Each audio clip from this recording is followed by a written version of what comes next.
Okay, so full disclosure, I don't generally love Roundup videos. This is why I've never done them before. I much prefer digging into each movie individually.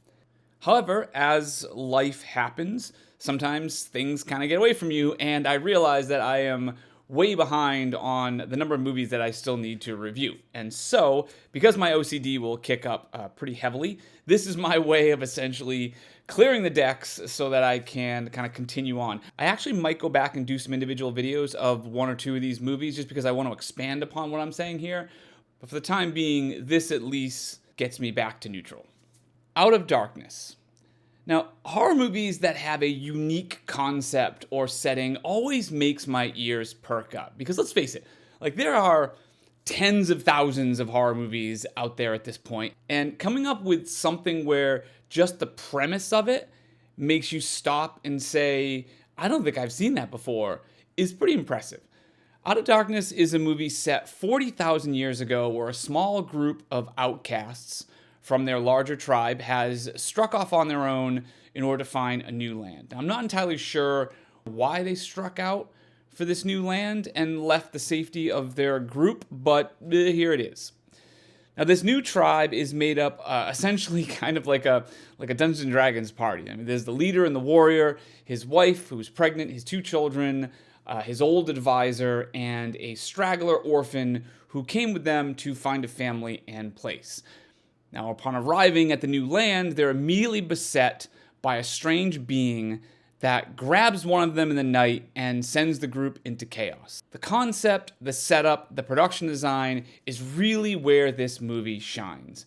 Having a movie set this far back is really unique and fascinating in the type of story that it tells. Now, the problem that I did end up having with it is there are times when the characters don't feel genuine. Now, that seems weird for a movie that's set that long ago. Like, what the hell do I know about humans back then? But there are times when they act very strangely for the times they live in.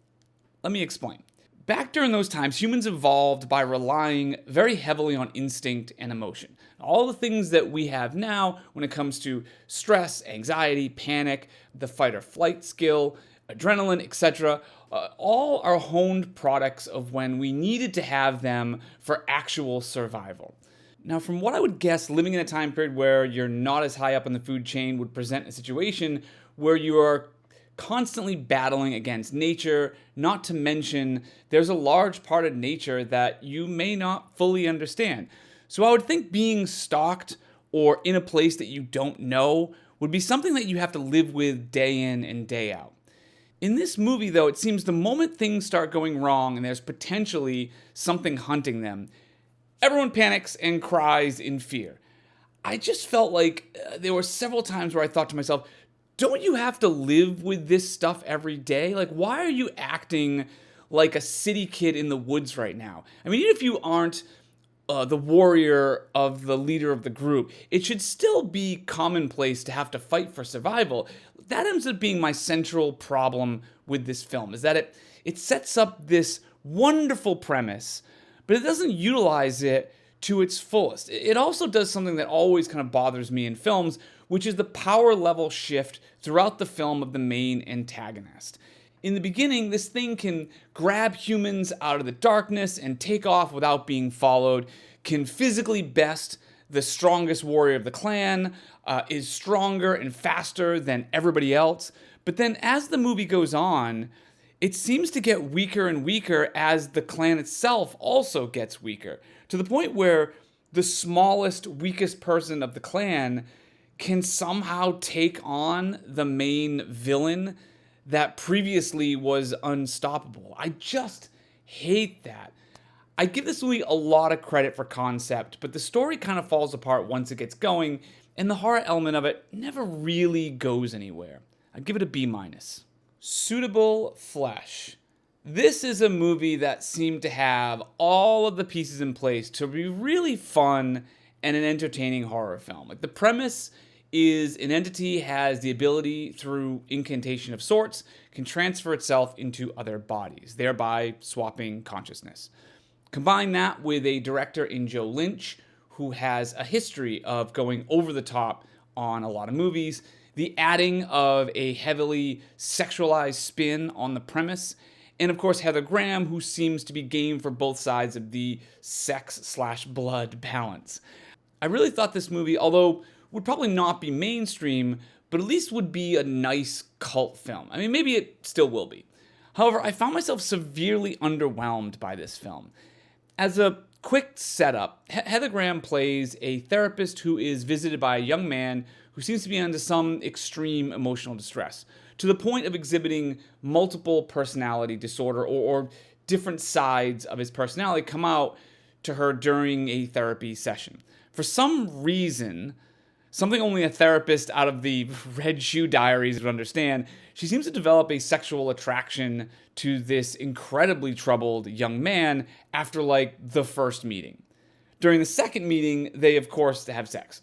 Anyway, this kicks off the plot of the patient's multiple personality disorder is, in fact, part of this ancient incantation that allows bodies to swap.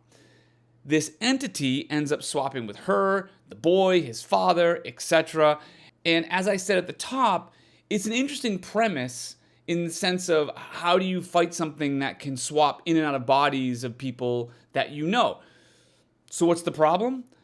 Well, the acting, for one. I really like Heather Graham. I think she is a fine actress, as long as she plays the right role. She doesn't have a ton of range, and does the best when she's playing either a very naive or an innocent character. But her performance in this is flat at best and downright terrible at worst. There are line deliveries in this movie that I could not believe there wasn't a better take. How could you understand? Unless it happened to you. Well, until the next chapter, Professor. It's all right. Why are you here? Was that what children are for? To be used? What is this book? Please, I can't stop him. Asa, call the police. Well, did they explain why this happens to you? Why you forget who you are? The patient was very troubled. I still don't understand. Hi, Eddie. I'm coming home. I'll do whatever it takes. The other thing is this movie just looked awful. The lighting, the camera angles, and the blatant overuse of green screen and digital backgrounds. I mean, this movie looked like it was a 90s TV show. I guess it's possible they were kind of going for that, but that is not a good look regardless, just in a general sense. I mean, in terms of the story, it's mostly okay, I guess, if you discount the lead character making insane choices and doing things that stretch all credibility, then sure, the story's fine. I will say the special effects were really well done. I can say that. There was really good use of blood and the like, but other than that, that's kind of about it. I'd give it a C-. You'll Never Find Me. This movie is the type of indie movie that I am always on board for. Essentially, just two people in a room, single location, and a slow escalation of the story. I had a very specific roller coaster ride of emotion on this one. This is an Australian movie about a woman who seeks shelter from a storm with a strange man at a trailer park. Now, it's clear both have secrets, and as the storm progresses, there is a cat and mouse game that happens as they try to figure out what the other one is hiding. There is so much about this movie that I really liked. I love the setting, the lighting, the production design, the camera work, and for the most part, the acting. I say for the most part because this kind of goes into that roller coaster ride that I mentioned a minute ago. When this movie started out and this girl starts banging on this man's door as he sits quietly at the table and essentially forces her way into his home, he could not possibly be any weirder to her or just in general. And yet she continues to stay with him. So the first third is this very strange back and forth where he's super weird and she makes insane decisions on staying with him despite being incredibly creeped out by him. I mean, at one point, she agrees to take a shower in his place. Like, that is insane to me. Now, I understand that they tried to make all of his arguments reasonable, but he delivers them in such a way that no one on the planet would buy anything that he says. Did you tell someone you were coming here? Coming here? You didn't tell anyone where you were? No. However, then about halfway through, something great happened. They both sit down to play a game of cards, and everything just seemed to change. He softened up, she got more comfortable, and I really saw a window into a great actual cat and mouse game between these two players. I immediately got back on board and thought this is now going to go in a different direction than what was so crazily telegraphed in the first half. Unfortunately, it doesn't really keep this up, and it kind of goes the way you think it's going to go. And then it ends up doubling down in a way that I just never love in a movie. However, there was a lot to like about this film. I just wish the characters started at the beginning as they were during the card game, so to present a much larger misdirect when it does actually happen. I'd give this movie a B. Stop motion. Stop motion is, as you would imagine, about a stop motion animator named Ellie, who seems to get dragged into the world that she creates. This is a movie I wish I had more to say about, to be perfectly honest. Ella is the daughter of a well-known animator named Suzanne, and is helping her mother finish her final film. Now, Suzanne has had some health problems recently, and she's unable to do it herself. The mother, Suzanne, appears to be overbearing and controlling of Ella, and demands absolute perfection and loyalty from her daughter. Now, Ella wants to strike out on her own, but lacks the confidence of doing so and feels that she doesn't have the ideas and the creativity to be on her own right now. However, when the mother ends up in the hospital through some kind of a stroke of sorts, it encourages Ella to finally take action. Now, this is a great setup, and I really like the style of this film. The acting was well done. The stop motion animation that is used throughout the movie is absolutely fantastic. But that's kind of where good things sort of end. My biggest disappointment with this film is that it elects to go in a direction that either makes little sense or I just had a hard time understanding the motivation for certain actions. Like, this also kind of falls into that film school world where it has these strange sequences that don't appear to be for any real reason other than to be artsy. In the end, the mother thread kind of gets dropped a little bit, and despite Ella seemingly having a very stable relationship, it kind of just implodes the moment it needs to in order to advance the plot. And the whole thing kind of devolves into a strange fever dream of imagery. I'm just not a big fan of films where it's a constant barrage of sort of dream sequences. So perhaps your mileage of this film will be more extensive than mine. Ultimately, though, I just couldn't get on board with the film despite some really nice aesthetic choices. I just found myself wondering kind of what the point of it all was at the end. I'd give this movie a C+. The Last Exit. Now, this is also called Little Bone Lodge for some reason.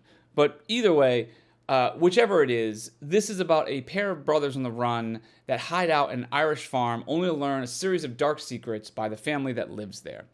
This movie is very strange in a way they told this story. Somewhere during the middle of this movie, I realized that they kind of told it from the wrong perspective. They told it from the family who's invaded by these two random men, when in actuality, it should have been about the men that escape some criminal plot and then come across this house in the woods. Because of the perspective they chose for this movie, it hinges on this sort of mid-movie reveal, which I'm fine with, but they tried to do everything they could to make that moment a huge one, except that it was pretty obvious from the start because of how it was all set up and the perspective that they chose. Now, the movie looks well enough and the acting is solid, except for the little brother who either has some kind of a mental illness or is on the spectrum or something. Like, it felt like they really played that up a lot. Now, they allude to some troubling things in his past, so it's tough to tell if it was a medical thing or just simply past trauma. But by the time we got to the end of this and there was a lot of sort of switching sides and going back and forth, it all felt like just a little too much noise to really hit home. I'd give it a C. The Manor. Witchcraft in an old folks' home. That is the basic premise of this movie. But it's handled so poorly, and the decisions and story choices are so head-scratching that it's crazy. A mother and grandmother, played by the legendary Barbara Hershey, who is also a former dancer who lives alone, begins to experience the early stages of dementia, or at least some sort of cognitive decline. She then immediately makes the choice to live in an old folks' home. Now, this is an important distinction, by the way. She voluntarily goes to live in this very specific home for the elderly. Now, once she gets there, they take away her phone and put her in a shared room with another person. Of course, you know about our no cell phone policy. I'm sorry, what? We don't allow any phones anywhere in the building. You're pulling my leg. That is one of the first things about this movie that was really odd.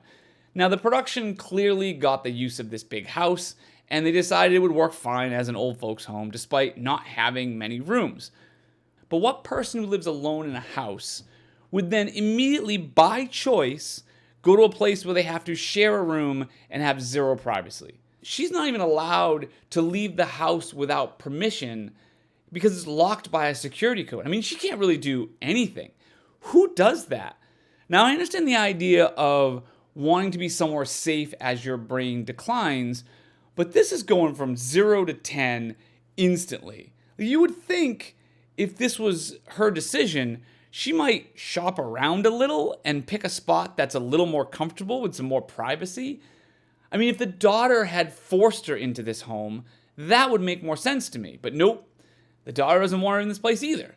There are so many story points in this movie that just flat out made no sense to me from a realistic point of view. Now, I know we're talking about witchcraft and monsters and all this other stuff, and I know realism is not generally the high thing, but I still feel like the circumstances around these things should make some sort of sense. Anyway, as she starts out in this place, she begins to experience these random visions and suspects that some of the members of the home are not what they appear to be. I will say this, there is a monster in this movie, a type of tree creature, I guess, for lack of a better word, that shows up at some point, and that was really well done. I really like that. And the performance of the lead actress, Barbara Hershey, is really solid. But everything else, the look of the movie was really lacking. Everything looked just cheap and unimaginative. The relationship between Barbara Hershey's character and her grandson and daughter is just so bananas. The movie seems like it wanted to be a sane person committed to a hospital against her will and then runs into all these different things. But it didn't have the hospital or didn't want to show the daughter as being mean or uncaring. And so this becomes this kind of wishy-washy storyline and trying to have it both ways kind of thing. I mean, as the story goes forward as it is, the lead makes a series of choices that is not only surprising, it negates her as a good person entirely, even as the story tries to bend over backwards saying, oh no, this is a good thing. It's so weird. I'd give this movie a C-. Late Night with the Devil. When I saw this movie pop up, I loved this idea. Live TV broadcasts have a strange, insulating effect that can very easily transfer into a creepy vibe. This concept of a show that has to finish and everyone is trapped there until the end, as well as the short, bottled story making everything a lot more intimate.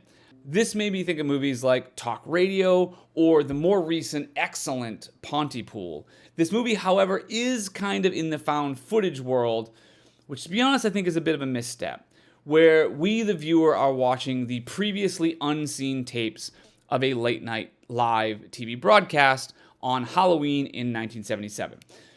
Now, during this holiday broadcast, the host of Late Night, while fighting for his ratings life against Johnny Carson, he brings on a series of spooky guests for the evening. From someone who speaks with the dead, to a magician who is also a debunker of paranormal events, to an actual communing with a demon that is inside a little girl.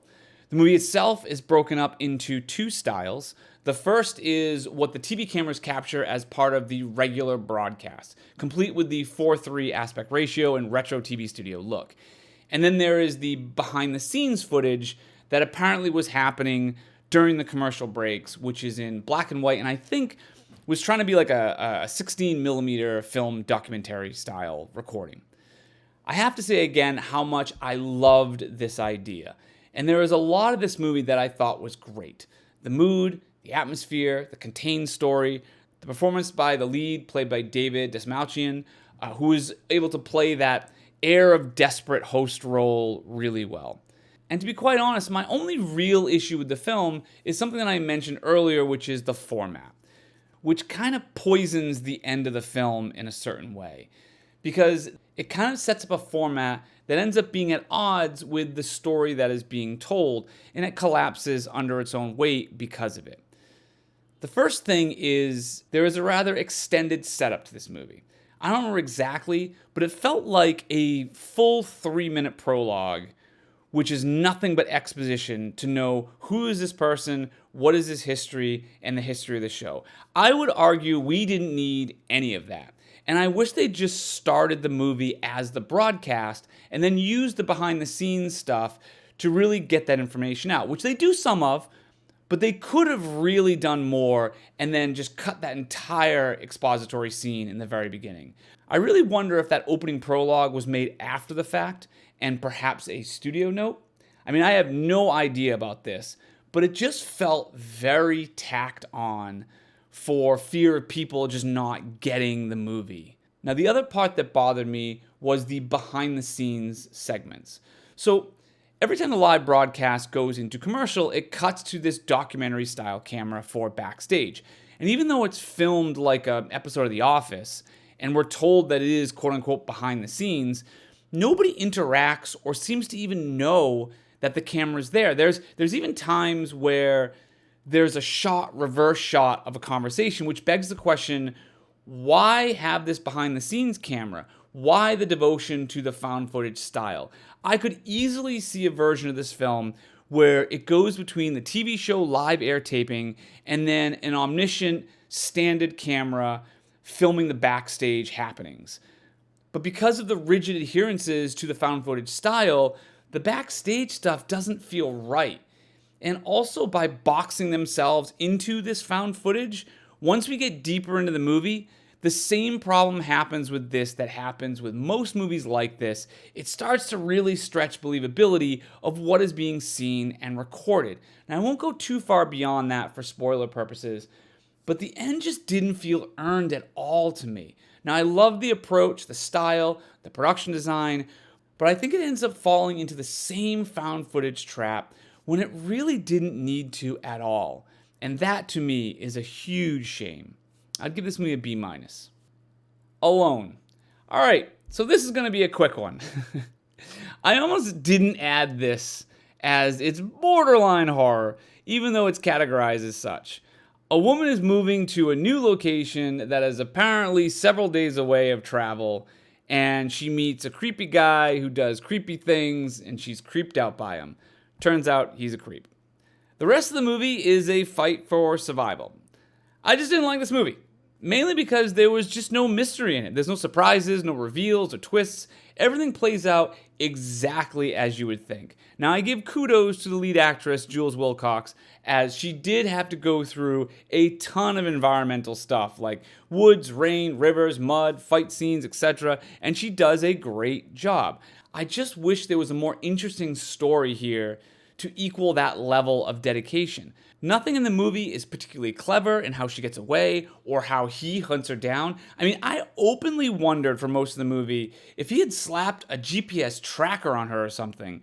The way he seems to know exactly where she is at all times, even if it's hours of travel away in the middle of the woods or just on a random country road, his level of clairvoyance to always know where she is absolutely insane. I'd give this movie a D. So that's my roundup. Thanks for sticking with me. I'm going to go back to the original format of doing each individual movie at this point, but let me know what you think. Let me know what you think about these movies. Let me know what you think about this sort of roundup format. If it's really popular, maybe I'll do these a bit more, but for the time being, I will go back to the each movie for each video.